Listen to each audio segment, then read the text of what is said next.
Selamat pagi. Shalom. Shalom. Ya, bersyukur ya. Saya dari tadi di bawah itu mengingat-ingat itu. Oh iya ya, kita tuh sudah ada di pertengahan tahun gitu ya. Di bulan Juni gitu ya. Lagi kemarin ini sempat ngobrol-ngobrol gitu ya. Aduh, nggak kerasa ya udah Juni lagi gitu ya. Nah, tapi satu yang menjadi menggelitik saya adalah oke, ketika kita bilang bahwa nggak kerasa ya, udah Juni lagi gitu ya. Tapi apa sih yang kita lewati selama ini? Selama setengah tahun ini bagaimana kita melewati kehidupan kita? Bagaimana kita melakukan keseharian kita sebagai orang-orang yang sudah, yang katanya adalah orang Kristen, yang katanya sudah mengenal Kristus, yang sudah mengenal kebaikan, yang sudah merasakan anugerah Tuhan. Bagaimana sih kita melakukan atau menjalani kehidupan kita hari-hari ini? Nah, pada hari ini kita akan bersama-sama belajar mengenai don't just hear it. Saya kurang pintar bahasa Inggris, tapi mungkin gitu ya. Tapi yang saya pahami dari ini adalah jangan hanya mendengar gitu ya, jangan hanya mendengar gitu.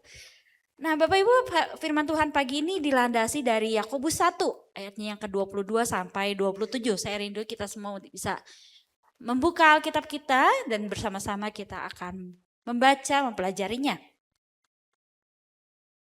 Yakobus 1 ayatnya yang ke-22 sampai dengan 27. Yakobus 1 ayatnya 22 sampai dengan 27. Bapak Ibu bisa memperhatikan Alkitabnya Bapak Ibu masing-masing. Saya akan membacakannya bagi kita semua. Yakobus 1 ayatnya yang ke-22 sampai dengan 27. Hendaklah kamu menjadi pelaku firman dan bukan hanya pendengar saja. Sebab jika tidak demikian, kamu menipu diri sendiri.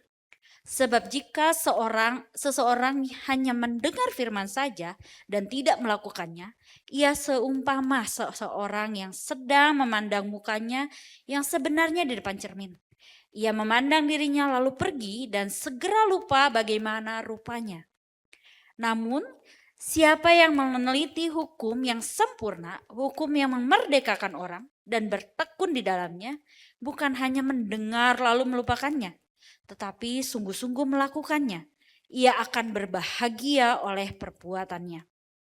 Jikalau seorang menganggap dirinya beribadah, tetapi tidak mengekang lidahnya, ia menipu dirinya sendiri, maka sia-sialah ibadahnya. Ibadah yang murni dan tidak bercacat di hadapan Allah Bapa kita ialah mengunjungi yatim piatu dan janda-janda dalam kesusahan mereka dan menjaga supaya diri sendiri tidak dicemarkan oleh dunia. Nah, Bapak Ibu, ketika saya mempersiapkan bagian ini, saya teringat dengan satu lagu gitu ya. Dan tidak bisa. Dan saya rindu kita boleh mendengar secuplik gitu ya dari lagu ini dan mungkin kita bisa melihat bagaimana tragedi Kristen katanya itu ada. Silakan.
Oke, ya Bapak Ibu, kira-kira ada yang relate nggak dengan hal ini? Kalau kita meneliti kehidupan kita, ada yang relate nggak? Ada yang merasa, oh aduh saya tertegur nih. Iya Bapak Ibu seringkali ya di dalam bagian lagu tadi dikatakan, kalau ditanya kemana ibadah, hari ini kemana? Oh ada persekutuan, hari ini kemana? Oh ada pembinaan di gereja. Tapi ketika kita menjalani hari-hari kita, ternyata apa yang kita lakukan sebagai ibadah kita itu berbeda dengan apa yang kita lakukan di dalam kehidupan sehari-hari kita. Kalau di sana dikatakan rajin pergi ibadah, rajin persekutuan, tapi hatinya nggak dijaga. Tapi mulutnya nggak dijaga. Sedikit-sedikit marah. Hati mulut nggak dijaga, mengeluarkan kata-kata yang kebun binatang, yang ada sedikit-dikitnya pakai titik komanya diganti gitu ya. Kebiasaan orang Sunda kan katanya gitu ya, titik komanya diganti gitu ya, ada titik koma yang berbeda gitu. Ada juga yang katanya ngakunya orang Kristen, rajin ibadah, rajin persekutuan, rajin bantu di gereja. Tapi dalam bisnisnya tipu sana tipu sini. Dengan alasan ya kan keuntungannya nanti saya buat sumbang ke gereja. Pembenaran diri lagi yang dilakukan. Ya Bapak Ibu, inilah tragedi Kristen katanya. Atau mungkin kita bisa yang sering kita sebut adalah Kristen KTP. Hanya KTP-nya doang yang Kristen. Datang ibadah iya, tapi datang ibadah juga telat-telat. Atau datang ibadah juga ya sekedar hadir sampai di tempat ibadah ketika nyanyi, diem, bahkan di hati pun gak nyanyi. Tidak memuji Tuhan gitu ya. Kan kalau ada juga yang ketika ibadah justru sibuk dengan handphonenya sendiri. Atau sibuk komentarin, orang itu ke gereja pakai sendal. Orang itu ke gereja bajunya gak matching. Banyak dari kita yang ternyata melakukan ibadah kita itu hanya tampilan luarnya saja. Nah Bapak Ibu, sesungguhnya sesuai dengan teologi reform yang kita percaya, menegaskan bahwa firman Tuhan itu gak seharusnya hanya mampir di dalam otak kita saja. Seharusnya firman Tuhan itu merasuk ke dalam hati kita. Jadi apa yang kita percayai dari dalam hati kita. Yakobus pasal 2 ayat 17 mengatakan bahwa iman tanpa perbuatan itu hakikatnya adalah mati. Jadi ketika kita mengetahui sesuatu yang baik tapi kita tidak melakukannya, kita mengetahui sesuatu yang benar tapi kita tidak melakukannya, sama saja dengan kita seperti seorang yang mati. Mati secara rohani. Nah Bapak Ibu, bagian yang tadi kita baca Yakobus 1 ayat 22 sampai dengan 27 akan menolong kita untuk bagaimana kita bisa mengoreksi diri kita dan memanggil kita kembali untuk hidup di dalam roh yang membuat kita, yang menolong kita untuk kembali taat. Roh Allah yang membantu kita kembali taat. Taat kepada kebenaran firman Tuhan. Namun sebelum kita melangkah lebih jauh ke tempat itu, mari kita melihat dulu apa perintah untuk taat ini, apakah mungkin untuk kita lakukan sendiri atau apakah kita memerlukan pertolongan yang lain. Nah, kita harus memahami bahwa dasar dari ketaatan tersebut, ketaatan kita kepada Tuhan, yaitu hidup baru yang dikerjakan oleh Allah sendiri. Hidup baru yang dikerjakan oleh Allah sendiri di dalam kehidupan kita.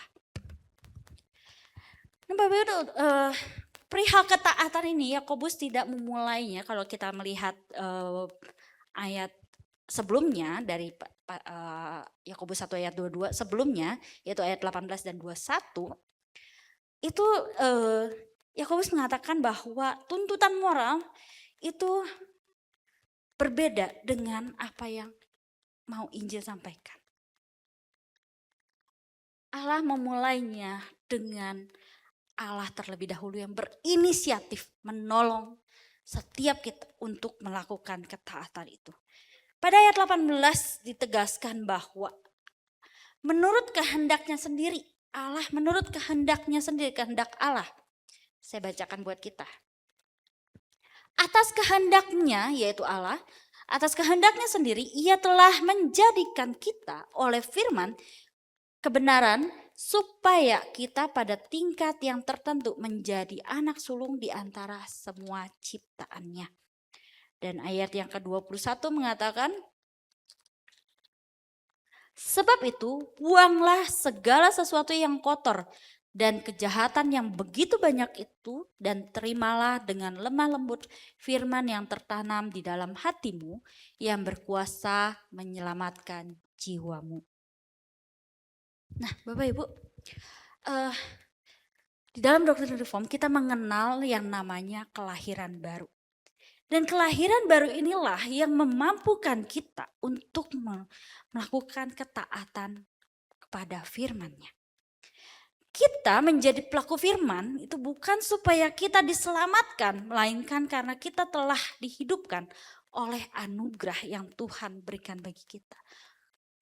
Allah yang berdaulat, yang memiliki kehidupan kita, yang memulainya terlebih dahulu di dalam kehidupan kita, melahirbarukan kita, dan membuat kita mampu untuk melakukannya. Melakukan apa yang Dia minta.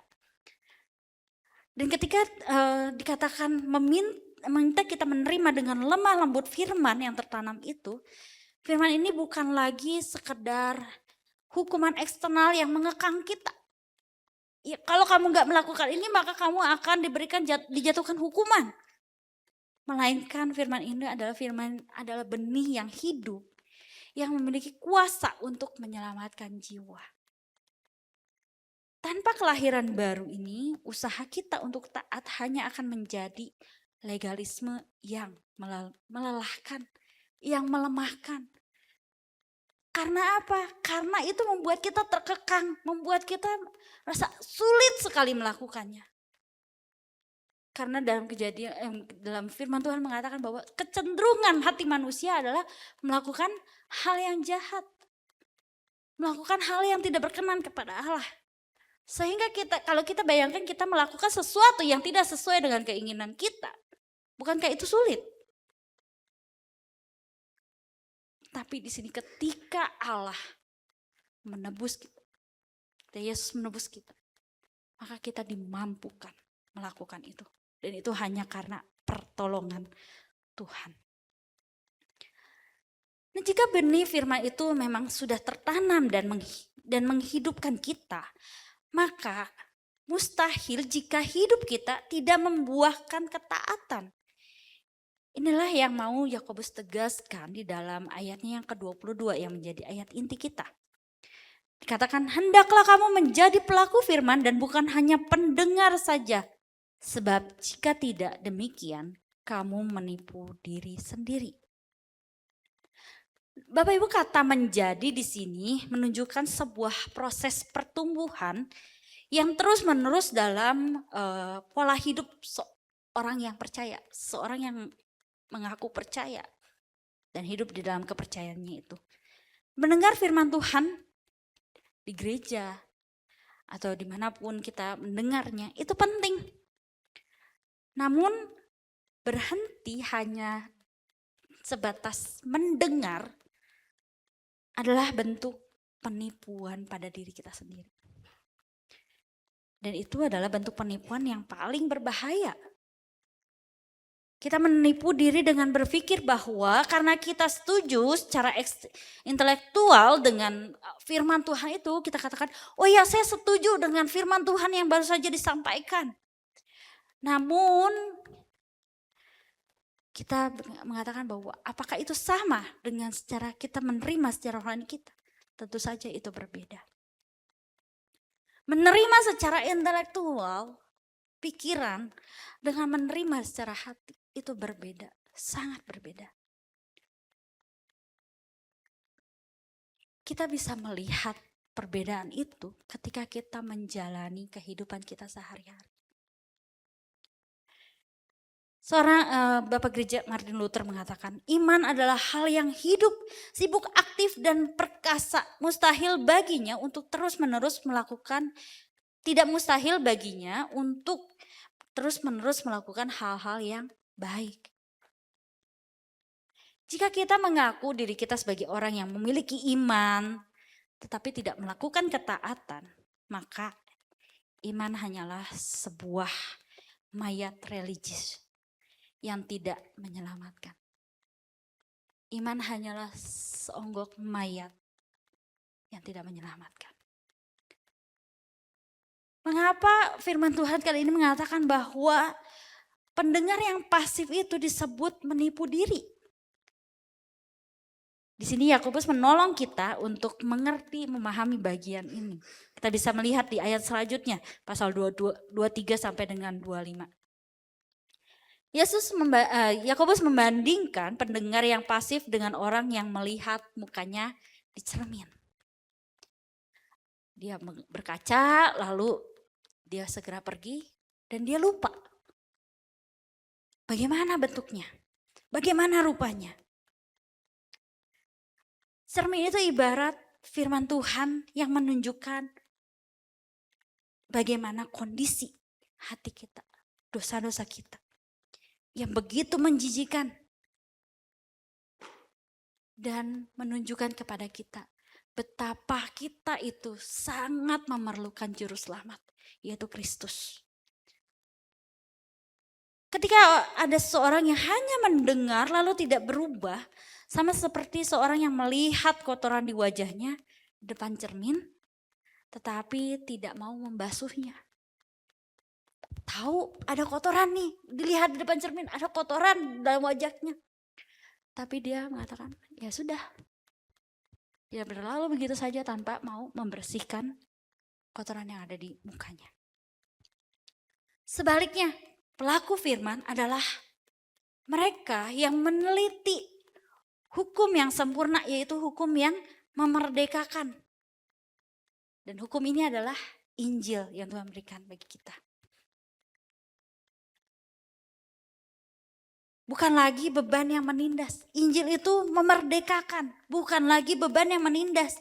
Melainkan kemerdekaan karena Roh Kudus telah menuliskan firman itu di dalam hati kita.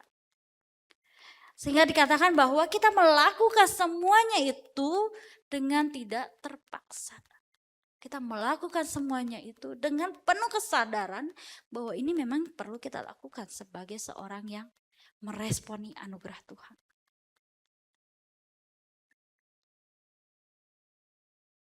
Di dalam Yeremia 31 ayat 33 mengatakan, tetapi beginilah perjanjian yang kuikat dengan kaum Israel sesudah waktu itu. Demikianlah firman Tuhan. Aku akan menaruh Tauratku dalam batin mereka. Aku akan menjadi Allah mereka dan mereka akan menjadi umatku. Ketika kita mengatakan bahwa Engkau adalah Allahku, Engkau adalah junjunganku, kita menaatinya dengan rasa hormat kepada Dia. Dengan rasa hormat. Dan ketaatan yang kita lakukan adalah ketaatan dalam bentuk pengabdian. Pengabdian yang mengetahui bahwa Dialah pemilik kehidupan kita. Dan ketika kita menaatinya, kita tahu bahwa kita memiliki kemerdekaan. Ketaatan dari hati yang dimerdekakan itu bukanlah konsep yang abstrak, melainkan memiliki wujud nyata dalam kehidupan kita sehari-hari. Bukan hanya sekedar kita tahu, oh ya itu ada di logika kita paham, kita tahu. Tapi lalu kita tidak melakukannya, bukan seperti itu. Tapi ketika kita tahu, kita bisa merealisasikannya di dalam kehidupan kita sehari-hari. Bagaimana kita bisa mengetahuinya ketika kita sudah melakukannya atau tidak? Firman Tuhan ini mengajarkan paling enggak 3 hal yang bisa kita uji di dalam kehidupan kita. Ada 3 indikator yang Yakobus berikan bagi kita untuk mengevaluasi apakah ibadah kita itu adalah ibadah yang murni kepada Tuhan atau hanya sekedar hiasan, sekedar kesia-siaan. Yang pertama di ayat 26.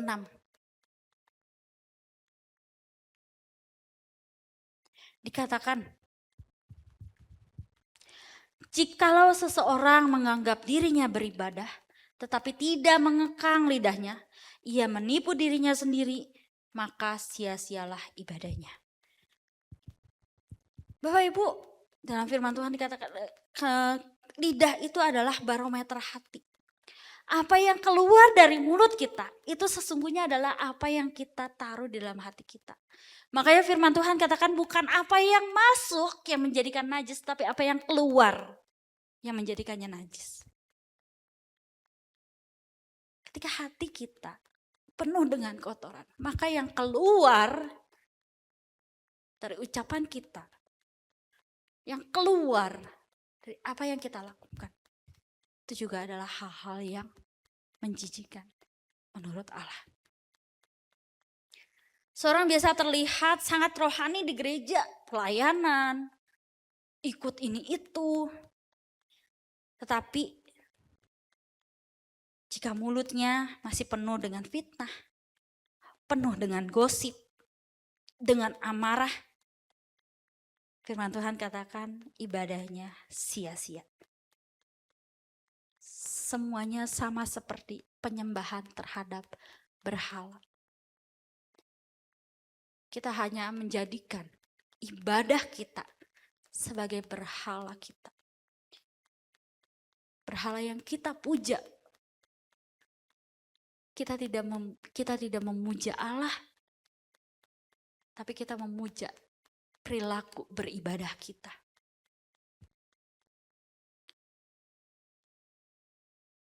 Indikator yang kedua, belas kasihan yang konkret. Ayat 27 mengatakan, ibadah yang murni dan tidak bercacat di hadapan Allah Bapa kita ialah mengunjungi yatim piatu dan janda-janda dalam kesusahan mereka dan menjaga supaya diri sendiri tidak dicemarkan oleh dunia. Bapak Ibu, kenapa bagian ini mengatakan kita perlu mengunjungi yatim piatu dan janda? Bapak Ibu, ibadah yang sejati adalah menempatkan Kristus sebagai yang utama, yang satu-satunya. Dan ketika kita peduli pada yang lemah, itu menunjukkan kita menaati, meneladani Allah kita. Dalam Mazmur 68 ayatnya yang ke-6 berkata, bahwa Tuhan kita, Bapa bagi anak yatim dan pelindung bagi para janda. Itulah Allah di kediamannya yang kudus. Kita yang dulunya yatim piatu secara rohani, Bapak Ibu. Kita dulu adalah sama seperti orang-orang yatim piatu yang mungkin saat ini kita kenal dengan tidak punya ayah, tidak punya ibu. Tapi di dalam kerohanian kita sendiri pun sebenarnya kita dahulu adalah yatim piatu secara rohani. Tapi kita telah diadopsi ke dalam keluarga Allah melalui Kristus yang menyelamatkan kita. Sebelumnya kita tidak memiliki keluarga yang menolong kita, yang memampukan kita untuk mengenal. Tapi Kristus mengadopsi kita menjadi anaknya. Dan maka oleh karena kita telah diadopsi, maka kita perlu mencerminkan ketaatan kepada Bapa kita tersebut. Itulah kenapa dikatakan bahwa ayo kita mencontoh kepada Allah kita. Dan inilah relasi yang ingin Allah bentuk. Ketika dikatakan ayo kita mengasihi yatim piatu. Karena kita mengingat bahwa kita pun dulu seperti itu. Dan yang berikutnya dikatakan kita perlu menjaga kekudusan pribadi. Menjaga diri agar tidak dicemarkan oleh dunia. Dunia di sini yang dimaksud itu bukan dunia sebagai ciptaan, tetapi yang dimaksud di sini adalah dunia yang adalah nilai-nilai, sistem nilai yang menentang kehendak Allah. Dunia di sini diartikan sebagai sistem nilai yang menentang kehendak Allah. Banyak pengajaran-pengajaran dunia yang nampaknya baik, yang nampaknya benar, tetapi ternyata itu justru membuat kita sombong di hadapan Tuhan. Itu justru membuat kita semakin jauh dari Tuhan. Dan justru bahkan seringkali nilai-nilai itu sebenarnya bertentangan dengan nilai-nilai yang Tuhan ingin untuk kita hidupi. Oleh karena itu kita perlu memawas diri kita, memawas nilai-nilai yang kita pelajari, yang kita pahami. Supaya kita tidak lagi terjatuh lagi dan lagi di dalam sistem nilai dunia ini. Dan hidup di dalam roh berarti memiliki keberanian untuk berbeda dari arus dunia yang egois. Ketika kita hidup bersama dengan Allah, berjalan bersama dengan Allah, seharusnya kita memiliki keberanian untuk berani tampil beda. Tidak mengikuti arus dunia, tetapi kita berani memilih pilihan yang mungkin tidak populer, tapi itu menyenangkan hati Allah. Tapi itu memuliakan Allah.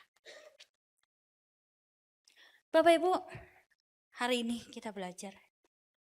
Janganlah biarkan diri kita menjadi orang Kristen katanya, atau Kristen KTP. Biarlah kita boleh menjadi anak-anak Tuhan yang sungguh-sungguh ketika kita mendengarkan kebenaran firman Tuhan, kita bukan hanya mendengarkannya, tapi kita merenungkannya dan kita menjadi pelaku firman-Nya.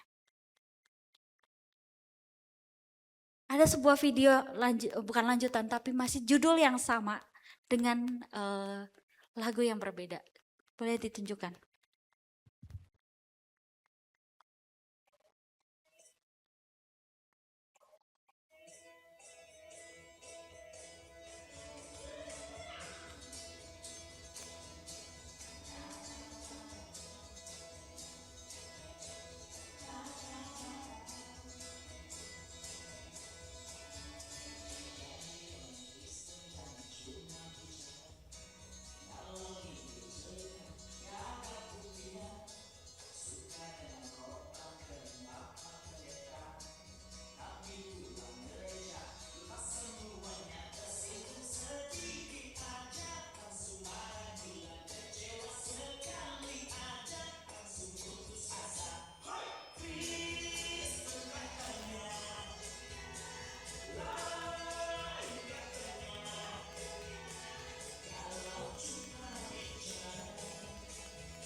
Oke, Bapak Ibu.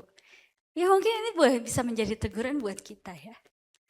Kristen katanya orang Kristen itu berbeda. Tapi bagaimana kehidupan kita? Apakah kita menjadi orang-orang yang sesuai dengan apa yang kita katakan? Kita mengaku kita orang Kristen, kita melakukan apa yang Tuhan mau. Kita lakukan berbeda dengan dunia ini. Bapak Ibu ingatlah, orang-orang di luar sana melihat loh apa yang kita lakukan. Seperti tadi saya mulai di awal. Ini udah bulan Juni Bapak Ibu. Ada yang bilang merasa, nggak berasa nih bulan Juni, udah mulai bulan Juni lagi, setengah tahun sudah kita lewati. Bagaimana pandangan orang-orang di luar sana yang belum mengenal Tuhan melihat kehidupan kita?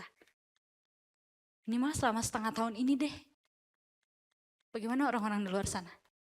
Apakah orang-orang yang di luar sana bisa melihat kita, melihat Tuhan di dalam kita? Namun peringatan penting bagi kita yang perlu kita perhatikan juga. Sehingga kita harus menjadi orang yang mewartakan Injil Tuhan melalui perbuatan kita, kelakuan kita, perkataan kita. Namun juga ingatlah satu hal, jangan mencoba-coba untuk taat dengan kekuatan kita sendiri. Jangan coba-coba untuk taat dengan mengandalkan kekuatan kita sendiri. Tapi mari kita libatkan Tuhan Yesus Kristus yang merupakan teladan dalam perilaku ketaatan kepada firman yang sejati, firman yang sempurna. Bapak Ibu,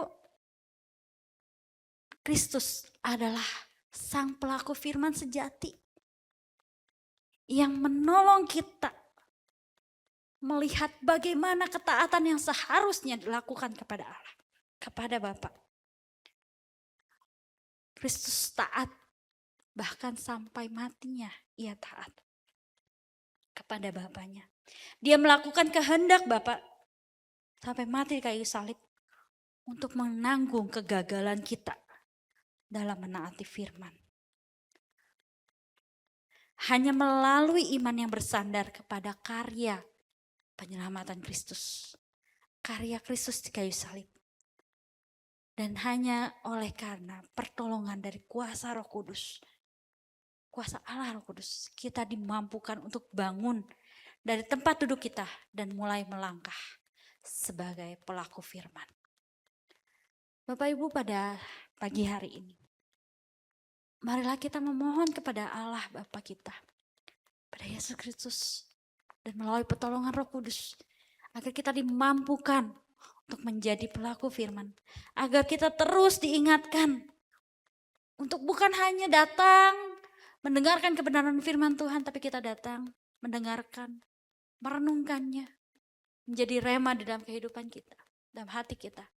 Dan kita melakukan apa yang Tuhan mau untuk kita lakukan. Kita nggak datang hanya datang lalu mencatat apa yang menjadi perenungan firman Tuhan. Tapi kita menjadi pelakunya. Biarlah pada pagi hari ini kita boleh mengambil satu komitmen di hadapan Tuhan secara pribadi. Mau menjadi pelaku firman. Mau merubah kehidupan kita. Mohon pertolongan Tuhan untuk menolong kita menjadi pelakunya. Mari kita berdoa.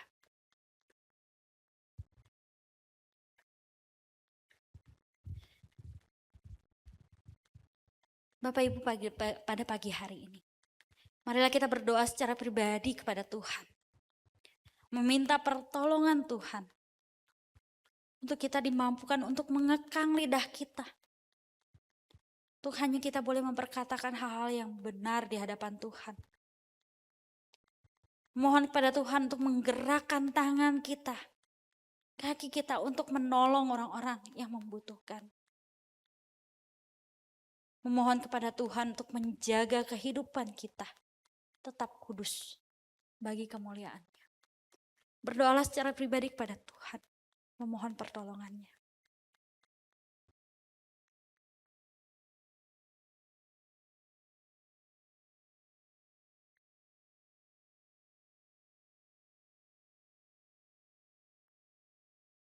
Tuhan Allah Bapa yang mengasihi kami bersyukur. Pada hari ini kami boleh diberikan kesempatan untuk mendengarkan peringatan dari firman-Mu yang mengingatkan kami agar kami bukan hanya menjadi orang Kristen katanya.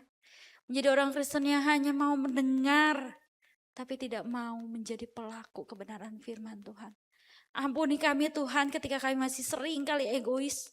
Kami seringkali hanya memikirkan perkara-perkara yang menyenangkan kami, yang membuat kami diterima, yang membuat kami memiliki keuntungan, yang membuat kami semakin naik mungkin secara status sosial ataupun hal-hal lain.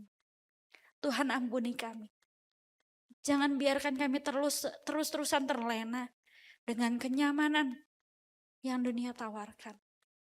Tapi tolong kami Tuhan, untuk kami boleh mengambil keputusan-keputusan, tindakan-tindakan yang mungkin gak populer Tuhan.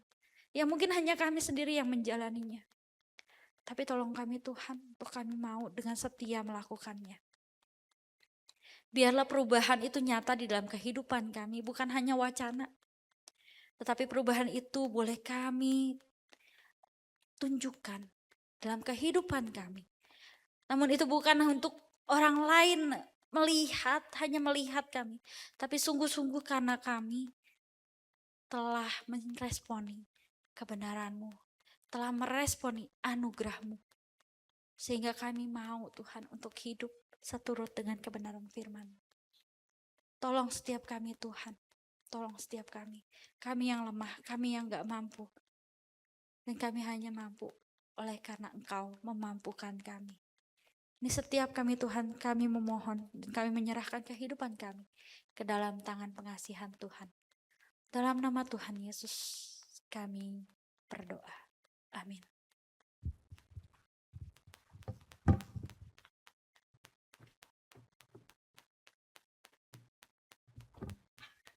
Bapak Ibu jemaat yang